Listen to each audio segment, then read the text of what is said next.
So, అక్కడ వాళ్ళంతకు వాళ్ళే ఇంజెక్షన్‌లు మోకాళ్ళ నొప్పులు అంటే మోకాళ్ళకి ఇస్తా ఉన్నారు. నడుము నొప్పి అంటే నడుముకి ఇస్తా ఉన్నారు. దాని తర్వాత వాళ్ళేందంటే ఇచ్చి ఎళ్ళిపోతారు. అక్కడ స్వెల్లింగ్ అయిపోయి అసలు ఆ పార్ట్ మొత్తం తొలగించే పరిస్థితి వస్తా ఉంది.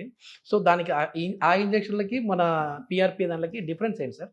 తెలియని వాళ్ళ కోసం. స్టెరాయిడ్ అనగానే అది ఒక పెద్ద విషంలాగా, ఒక పాయిజన్ లాగా మొత్తం మన కంట్రీ అంతా అనుకుంటారు. అది స్టెరాయిడ్ అమ్మో స్టెరాయిడ్ అని. స్టెరాయిడ్ యాక్చువల్‌గా చాలా మంచిది. కాకపోతే మిస్‌యూజ్ అయిపోయింది. ఓకే. ఎంత డోస్‌లో ఎంత అద్భుతమైన టాబ్లెట్, అద్భుతమైన ఇంజెక్షన్ అంటే కరెక్ట్‌గా యూజ్ చేస్తే చాలా బాగా పనిచేస్తుంది అనమాట. ఎందుకంటే టెంపరరీగా పనిచేస్తుంది. ఓకే. సో ఇది ఏమైంది, పురాతన కాలం నుంచి స్టెరాయిడ్ వాడడము, ఎంబీబీఎస్ డాక్టర్లు వాడడం, తర్వాత లోకల్ డాక్టర్స్ ఆర్ఎంపీలు ఎవరైతే వాడుతున్నారో దానివల్ల ఏమైందంటే అది కరెక్ట్గా యూజ్ చేస్తే బాగానే పోతుంది. అది మిస్యూజ్ అయింది అనుకోండి, ఆ స్టెరాయిడ్ వల్ల లాంగ్ టర్మ్లోకి వచ్చే కాంప్లికేషన్స్ ఎక్కువ ఉంటాయి. అంటే ఇప్పుడు ఒక స్టెరాయిడ్ టాబ్లెట్ పెట్టాం, వెంటనే నొప్పులు తగ్గిపోతాయి, జాయింట్ పెయిన్లు. అది ఏదో వారమో 10 రోజులు వాడచ్చు, జీవితాంతం వాడతారు. ఎందుకు?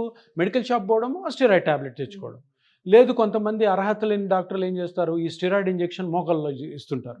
అది ఎక్కడికో పక్కకి వెళ్ళిపోయింది. నువ్వు చెప్పినట్టు స్వెల్లింగ్ రావడం, సివియర్ పెయిన్ రావడం. ఇంకోటి, స్టెరాయిడ్స్ రెగ్యులర్గా కానీ ఎక్కువ టైం కానీ మోకాళ్ళు యూజ్ చేస్తే నొప్పి తగ్గించవచ్చు, కానీ అది గుజ్జుని ఇంకా అరగదీసేస్తుంది.